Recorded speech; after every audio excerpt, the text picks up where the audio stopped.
Hello everyone, welcome to civil centric. I hope अभी तक जितना भी पढ़ा है सब क्लियर होगा, ठीक है। और लास्ट सेशन में बता भी दिया था कि इस सेशन को अटेंड करने के पहले जो इंट्रोडक्शन वाला यूनिट है, इंट्रोडक्शन किसका, आरसीसी का जो दिया था वो, और इंट्रोडक्शन ऑफ एलएसएम, और फिर जो लिमिट स्टेट मेथड में analysis of single info section चालू करा था वो पढ़ के आया था। अगर पढ़ा है तो ये सेक्शन में क्वेश्चन क्या होंगे, बनेंगे। वरना देखिए किस तरह के क्वेश्चन है। आज जो मैं क्वेश्चन लेके आया हूं वो बहुत ही मैंने बेसिक लिए हैं ताकि आप लोगों को थोड़ा प्रॉब्लम जो अप्रोच होती है, प्रॉब्लम सॉल्विंग जो रहता है, उसको हम धीरे धीरे डेवलप करें। हम ये सोच के ही आपको पढ़ा रहे हैं कि आप कुछ नहीं कर रहे हैं या आप एकदम जीरो पे हैं, तो हम धीरे धीरे आगे की तरफ बढ़ेंगे, ठीक है। बट ये जो क्वेश्चन मैं आप लोगों को कराने वाला हूं, इस तरह के क्वेश्चन आपको एसएससी के अंदर जरूर, मतलब एसएससी जैसा जो एग्जाम होता है उसमें आपको जरूर मिल जाएंगे। प्लस जो हमारी स्टेट पीएससीज होती हैं, हमारा जो स्टेट पीएससीज होते हैं उसके अंदर भी आपको मिलेंगे। और इसी लेवल के क्वेश्चन गेट में किस तरह से पूछे जाते हैं इसका भी आपको एग्जाम्पल जरूर मिल जाएगा, ठीक है। ऐसा नहीं है कि आज का जो भी न्यूमेरिकल है उसमें गेट के क्वेश्चंस नहीं है वन लाइनर गेट भी लिए हैं, बट ऐसे क्वेश्चंस गेट और स्टेट पीएससीज हुए है ना। इवन पीएसयूज जो अपनी खुद की एग्जाम्स कराता है उसके अंदर भी ये क्वेश्चंस आते हैं, ठीक है। तो आई गेस आप लोगों को ये बात समझ में आ गई।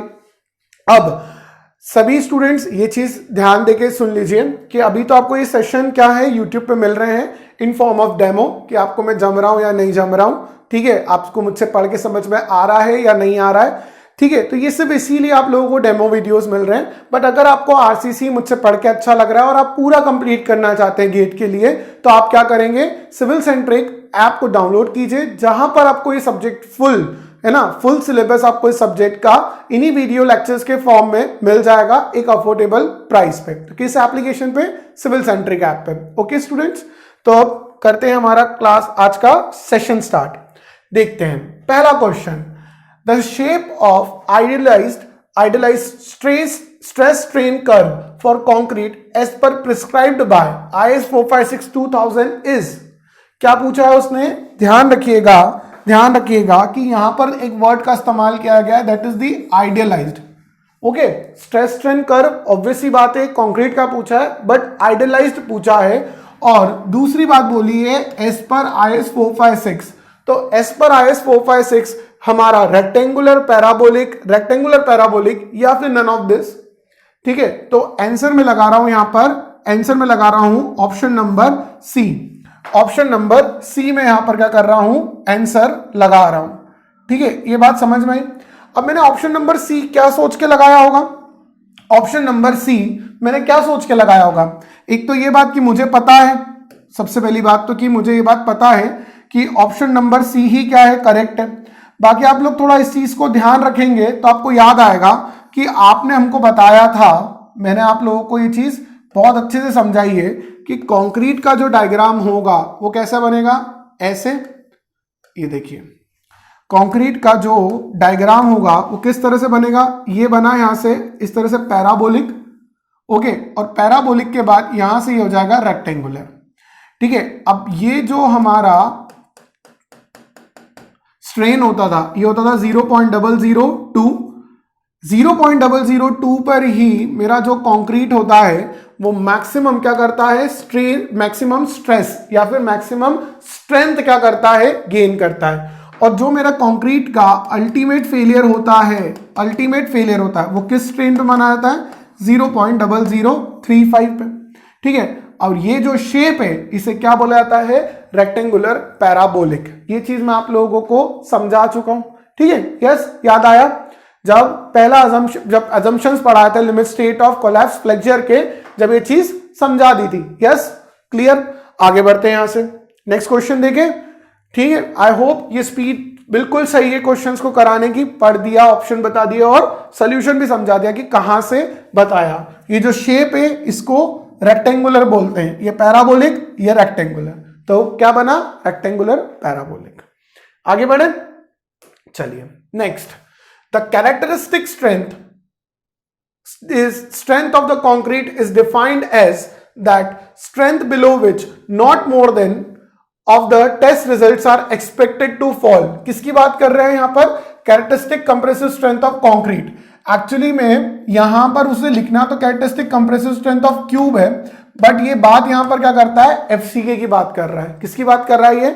एफसीके की। तो याद है एफसीके जब पढ़ाया था तो 100 क्यूब्स वाला एक एग्जांपल दिया था और इसमें बताया था कि वो स्ट्रेंथ एफसीके कौन सी होगी? वो स्ट्रेंथ होगी, है ना, वो स्ट्रेंथ होगी कि इसके नीचे only 5% of test result, only 5% of test results, only 5% of test results are expected to fall, expected to fall.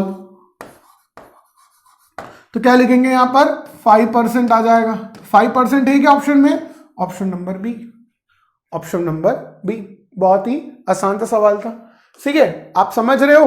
मैं आपको सिर्फ और सिर्फ जितनी भी डेफिनेशन जितना भी अभी तक पढ़ाया है उनको रिवाइज करा रहा हूं क्वेश्चंस के फॉर्म में। आप चेक कर लो, ये सब पीवाईक्यू है। ठीक है, गेट का नहीं है अभी, लेकिन ये सब पीवाईक्यू है आपके स्टेट पीएससीज एसएससीज के लिए। अभी गेट का इसी चैप्टर में गेट भी, इसी सेशन में गेट के क्वेश्चंस भी आ जाएंगे, लेकिन इस लेवल के किस तरह से पूछे गए। As per IS 4562,000, in the absence of the test, the approximate value of total shrinkage strain of design may be taken as, क्या पूछा है? टोटल श्रिंकेज स्ट्रेन पूछी है इन द केस ऑफ, मतलब जब हमारे पास डेटा अवेलेबल नहीं हो। तो आपको पढ़ाया मैंने 0.03% या फिर 3 × 10⁻⁴ या फिर 0.0003 दिख रहा है क्या कहीं पे? ये 0.0003। तो ऑप्शन नंबर डी यही हो गया हमारी maximum shrinkage strain, maximum shrinkage strain. और ये जो मैक्सिमम श्रिंकेज स्ट्रेन है ये हमने कैसे लिखी है? एज पर IS 456 लिखा हुआ है वहां पर, वहीं से देख के मैंने आपको बताई थी और आज आंसर भी कर रहा हूं। ठीक है, चलिए आगे बढ़े, नेक्स्ट क्वेश्चन देखें। Next question, if the area of tension reinforcement provided is less than that is required for the balance section, then the RCC beam is called, क्या सिखाया था आप लोगों को कि अगर आपका AST किसका? बैलेंस सेक्शन का, है ना, है, ये किससे बड़ा होगा? AST किससे? अंडर रेनफोर्स्ड सेक्शन से, अंडर रेनफोर्स्ड सेक्शन से बड़ा होगा। और ये मतलब ये अंडर रेनफोर्स्ड सेक्शन से बड़ा होगा और किससे छोटा होगा? ये छोटा होगा AST of over reinforced section से। ओवर रेनफोर्स्ड सेक्शन से क्या होगा? छोटा होगा। ठीक है, ये चीज समझ में आया? तो देखते हैं हम लोग, if the area of tension reinforcement provided is less than that required for a balance section, then the RCC beam is called, क्या कहलाएगी? कम है या ज्यादा? प्रोवाइडेड इज लेस देन, तो क्या हो जाएगा? Under reinforce section. क्या हो जाएगा? Under reinforce section. क्लियर हुआ? आगे बढ़ते हैं। ठीक है, ओके, आगे गायब हो गया। 5th क्वेश्चन, ठीक है, वेट अ मिनट, 4th था ना? ठीक है, अब क्या आएगा? जाएगा 5th। The term characteristic load means that load which has a probability of not being exceeded during the life of the structure is equal to, ठीक है, मतलब एक ऐसा लोड की बात कर रहा है जिसके एक ऐसी प्रोबेबिलिटी हो कि मतलब इतनी प्रोबेबिलिटी है कि वो कभी इस वैल्यू से इंक्रीज नहीं होगा during the entire life of the structure. तो याद है वो 100 किलो न्यूटन वाला एग्जांपल समझाया था कि 100 किलो न्यूटन को मैं कैरेक्टरिस्टिक लोड बोल रहा हूं,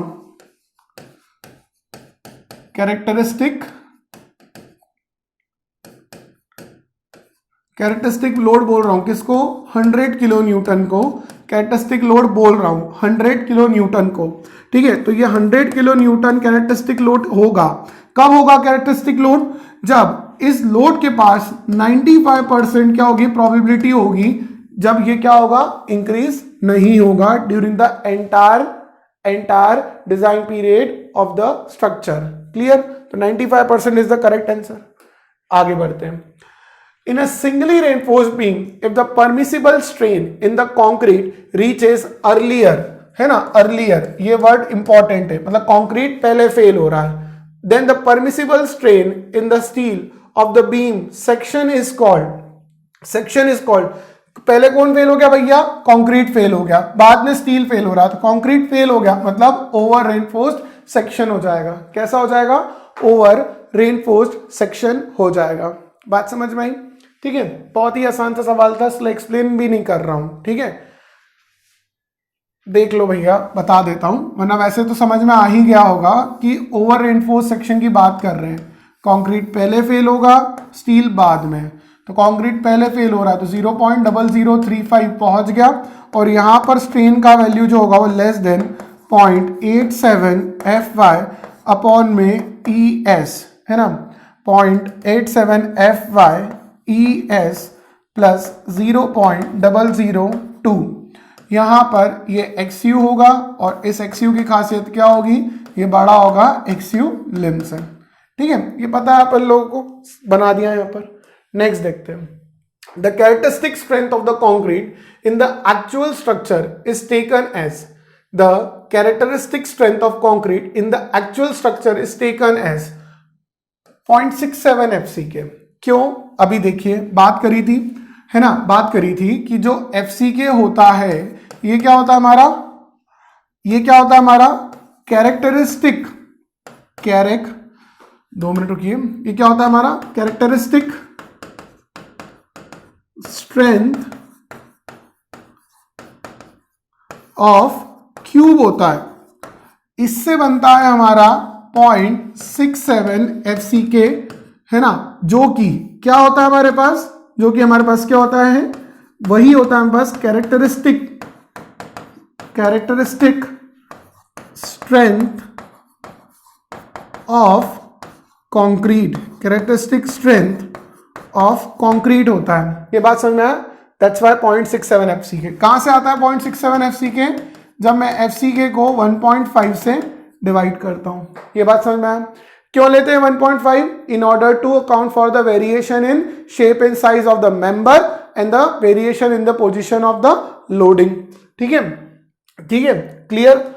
8th क्वेश्चन देखते हैं, the modulus of rupture of concrete, modulus of rupture of concrete मतलब किसकी बात कर रहा है, FCR की बात कर रहा है, ठीक है, the modulus of rupture of concrete gives the direct tensile strength of the concrete, option A, the direct compressive strength of the concrete, option B, the tensile strength of the concrete under bending, the characteristic strength of the concrete, that is option D।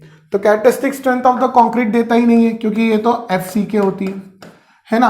अब ये बात तो शायद थोड़ी बहुत याद होगी कि मॉडुलस ऑफ रप्चर मतलब टेंसाइल स्ट्रेंथ होता है, तो ये कंप्रेसिव स्ट्रेंथ वाला ऑप्शन भी क्रॉस कर देता हूं। बचता है direct tensile strength of the concrete और the tensile strength of the concrete under bending, ठीक है।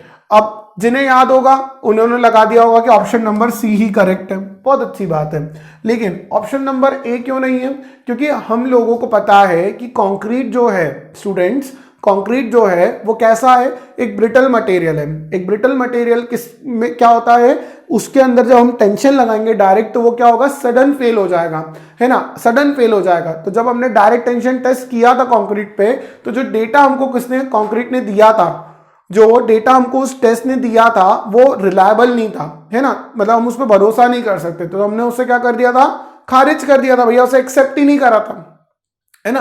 तो एक्चुअली में फिर हमने क्या करा था, वो 3 पॉइंट लोडिंग वाला क्या करा था, एक्सपेरिमेंट कंडक्ट करा था और पता किया था कि भैया FCR निकलेगा और उसका वैल्यू कितना होगा, एज पर IS 456.7 √FCK। याद है आपको ये सब चीजें, तो ये क्वेश्चन नंबर 8 बन गया, ये बन गया क्वेश्चन नंबर 8। ओके, चलिए देखते हैं नेक्स्ट क्वेश्चन।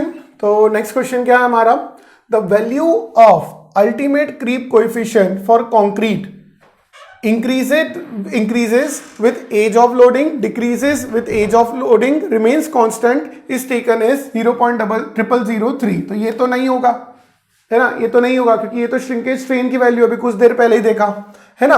अब क्या करते हैं, यहां पर एक बात समझने की कोशिश करते हैं सबसे पहले कि थीटा होता क्या है ना। सबसे पहले समझते हैं कि थीटा होता क्या है। तो थीटा की बात कर रहा है क्रीप कोएफिशिएंट, तो उसका कहना है थीटा, अब इतना बड़ा नहीं लिखते हैं, लिख देते हैं इसको अपन लोग अल्टीमेट क्रीप स्ट्रेन अपॉन में इंस्टेंटेनियस इलास्टिक स्ट्रेन।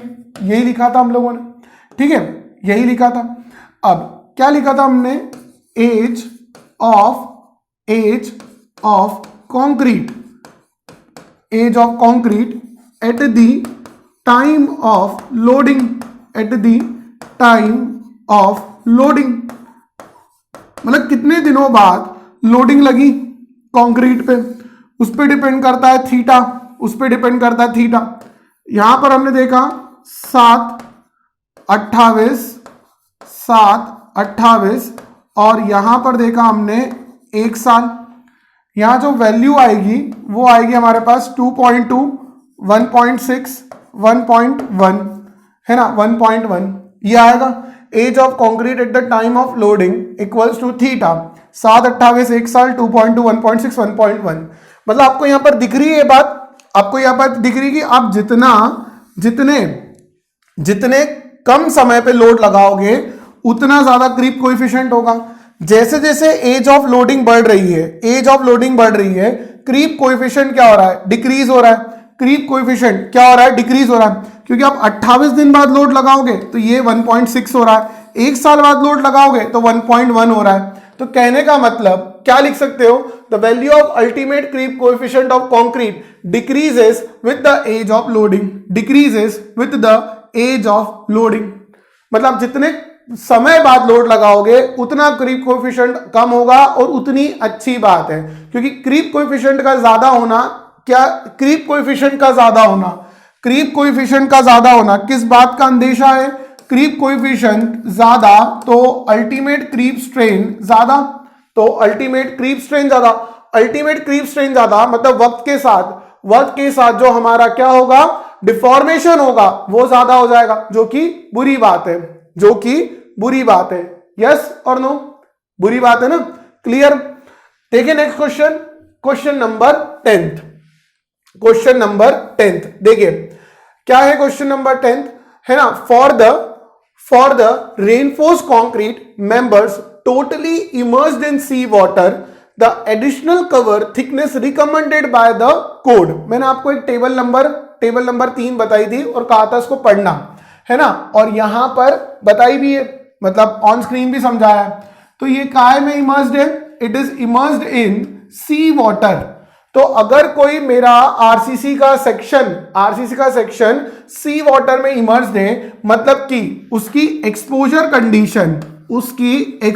कंडीशन क्या होगी, तो मैं आपको बताना चाहूंगा उसकी एक्सपोजर कंडीशन जो होगी दैट विल बी सीवियर, वो सीवियर हो जाएगी, वो क्या हो जाएगी, सीवियर हो जाएगी। अब देखते हैं हमने क्या क्या पढ़ा है। हमने यहां पर अगर पढ़ा है कवर, तो हमारे पास जो कवर होता है वो किस बात पे डिपेंड करता है, हमारा कवर डिपेंड करता है एक्सपोजर कंडीशन पे। तो देखते हैं क्या क्या है हमारे पास, माइल्ड है, मॉडरेट है, उसके बाद सीवियर है, क्या है, माइल्ड है, मॉडरेट है, सीवियर है, और उसके बाद वेरी सीवियर है, और उसके बाद यहां पर क्या हो गया, एक्सट्रीम हो गया। यहां पर कवर में अगर बात की जाए तो mm है, तो यहां पर क्या लिखेंगे, 20, 30, 45, 50 और 75, ये हमारा कवर होता है, तो देखते हैं सीवियर के लिए जो हमारा कवर होगा वो क्या हो जाएगा, 45 mm हो जाएगा। तो इस तरह के क्वेश्चंस को हम लोग क्या करते हैं, मार्क करते हैं। सेम अगर इसी के लिए कवर पूछा जाता तो क्या होता, सीमेंट क्वांटिटी पूछी जाती तो क्या होता, 320 आ जाता, तो 320 सीमेंट क्वांटिटी हो जाती। ग्रेड पूछा जाता तो 20, 25, 30 ग्रेड हो जाता। वाटर सीमेंट रेशियो 0.55, 0.5, 0.45, तो 0.45 हमारा क्या था, वाटर सीमेंट रेशियो आता। तो इस तरह से हम लोग क्या करते हैं, आंसर्स करते हैं when it is asked about, when it is from the durability part. मैंने उसका पूरा टेबल आप लोगों को बनवा के दिया हुआ है, ठीक है, तो आप जरूर उसको पढ़ें, याद रखें, ठीक है। अब ये जो क्वेश्चन है देखिए, इसमें क्या पूछा है, which of the following set of values given the minimum clear cover की बात कर रहा है वो आपसे mm में, for the main reinforcements slab, beam, column and footing respectively according to IS 456-2000। ठीक है, ये चीज आपको बताता हूं। देखिए, अब ये मैंने आप लोगों को पढ़ाया नहीं अभी तक, लेकिन आप ध्यान रखेंगे स्लैब, उसके बाद बीम, उसके बाद कॉलम, है ना, कॉलम, और उसके बाद अगर मैं ऐसा फुटिंग लिखता हूं तो एक चीज ध्यान रखना, सबसे स्लैब की थिकनेस सबसे कम, फिर बीम, फिर कॉलम, फिर फुटिंग। फुटिंग सबसे नीचे का पार्ट होता है, मतलब ग्राउंड के नीचे हमारा क्या होगा, इस तरह से ये वाला जो पार्ट होता है, ये वाला पार्ट, इसको हम लोग क्या बोलते हैं, फुटिंग कहते हैं, है ना। और ऊपर जो इस तरह से जाएगा ये कॉलम होगा, है ना। अब कॉलम के ऊपर इस तरह से क्या होगा, कॉलम के ऊपर इस तरह से बीम चाहो तो बना सकते हो, या इसको स्लैब मान लेना, तो स्लैब के नीचे बीम, है ना।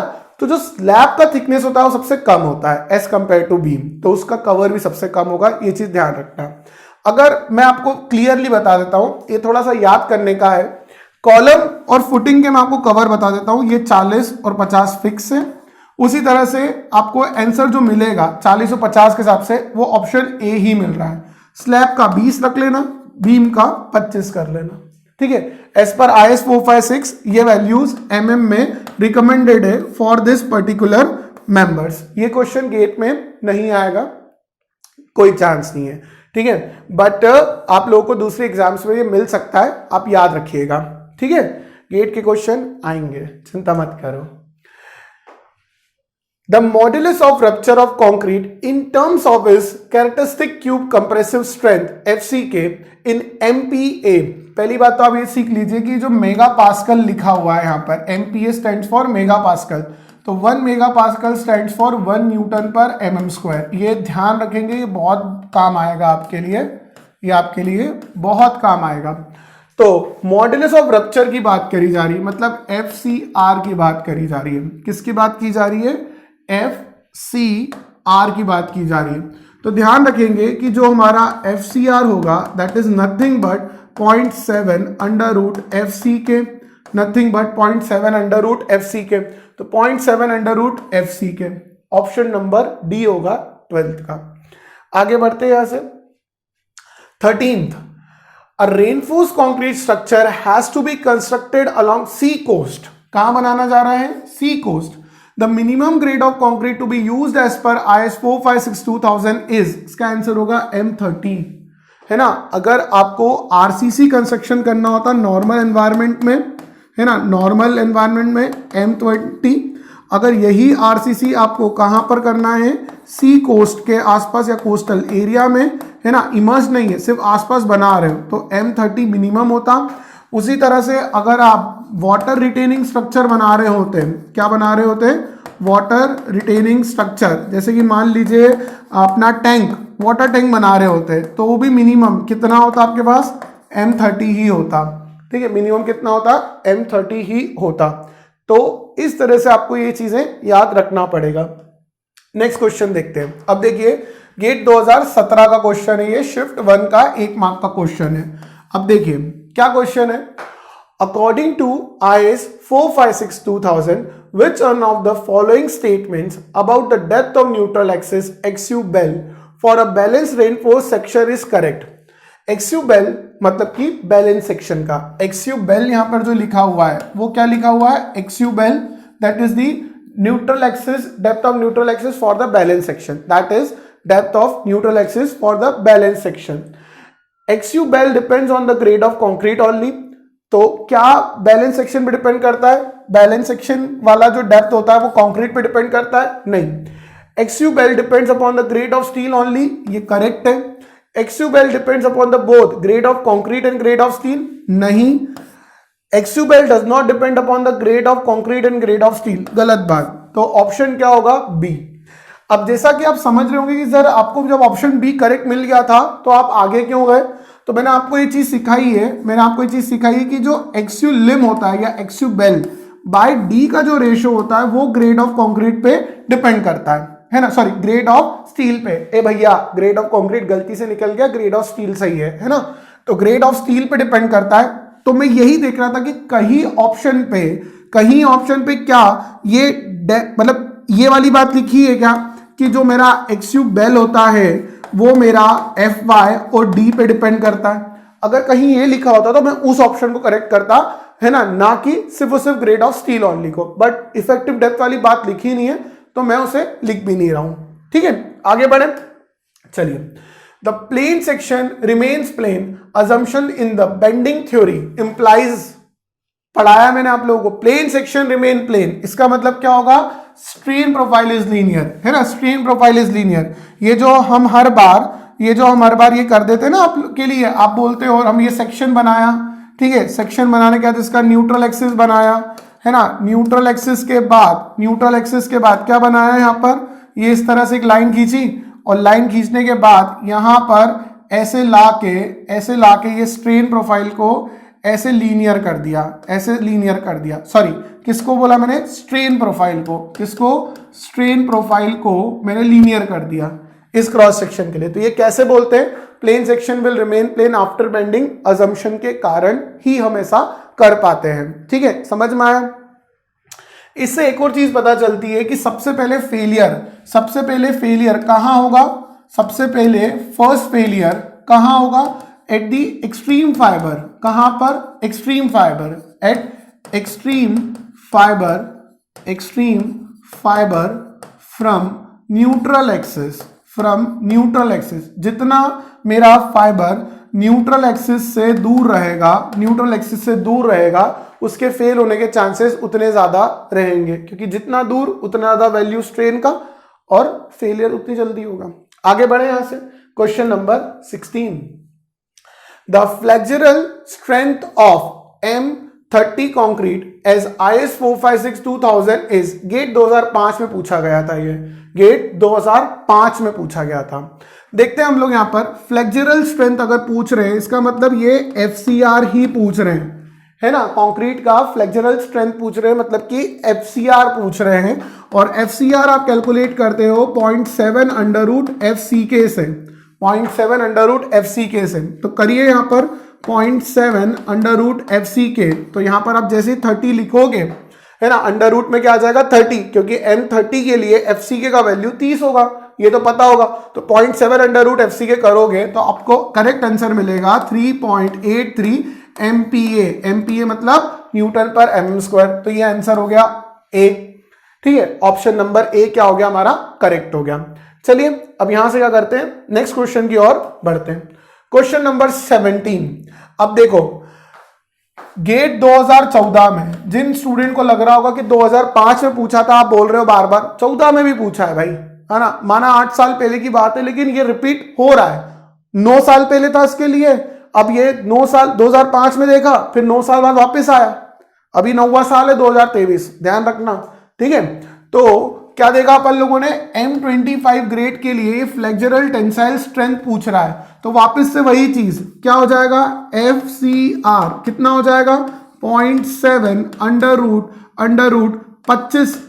रूट 25 क्यों करेंगे, क्योंकि यहां पर FCK आएगा, FCK की जगह कितना आ जाएगा यहाँ पर अंडर रूट 25, तो यहां पर कितना आ जाएगा 0.7 इंटू 5, तो ये कितना हो जाएगा हमारे पास 3.5 न्यूटन पर mm स्क्वायर, 3.5 न्यूटन पर mm स्क्वायर। यस और नो, क्लियर हुई बात। चलिए 17th हो गया, 18th क्वेश्चन शायद आपको थोड़ा छोटा दिख रहा होगा, है ना, ये देखते हैं अपन लोग, थोड़ा मैंने इसे जूम किया है। 2014 का क्वेश्चन है ये, शिफ्ट 1 का, देखते हैं।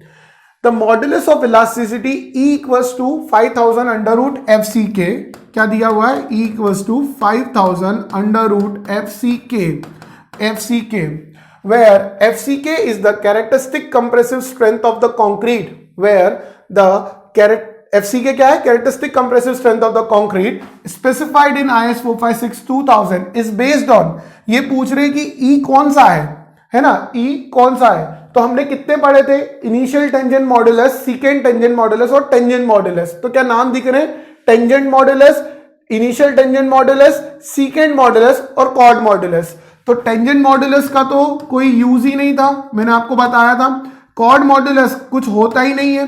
इनिशियल टेंजेंट मॉडुलस ये किसके लिए होता है? डायनामिक, है ना, डायनामिक एनालिसिस के लिए होता है। और जो IS 456 ने हमें बता रखा है वो सीकेंट मॉडुलस बता रखा है, जिसका एक वैल्यू हमको दे रखा है 5000 अंडर रूट FCK और एक वैल्यू दे रखा है EC theta is equals to 5000 under root FCK upon में 1 प्लस थीटा।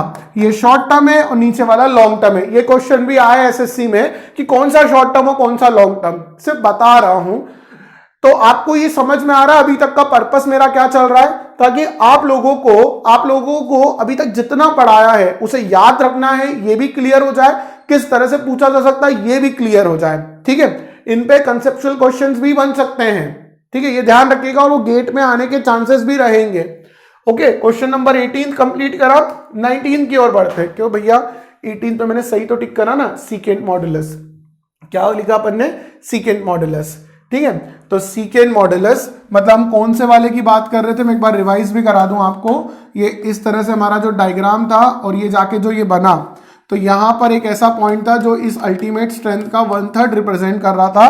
तो इस पॉइंट को जिसने कनेक्ट करा था उसके स्लोप को, है ना, उसके स्लोप को हमने EC equals to 5000 under root FCK कहा था।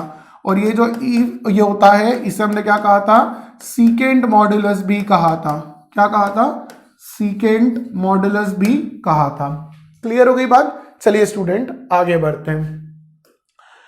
For limit state of collapse, the partial factor safety factors recommended by IS 456-2000 for estimating the design strength of concrete and reinforcing steel. तो देखिए कंक्रीट पहले लिखा है तो 1.5 और फिर क्या लिखा है 1.15। ये चीज जरूर ध्यान दीजिएगा क्योंकि पहला ऑप्शन ही 1.15 और 1.5 है जो कि गलत है। हमें चाहिए कौन सा? हमें चाहिए पहले कंक्रीट और फिर चाहिए स्टील। तो हमारा ऑप्शन होगा ये, इसलिए मैंने साइड में लिख लिया और गलती ना हो।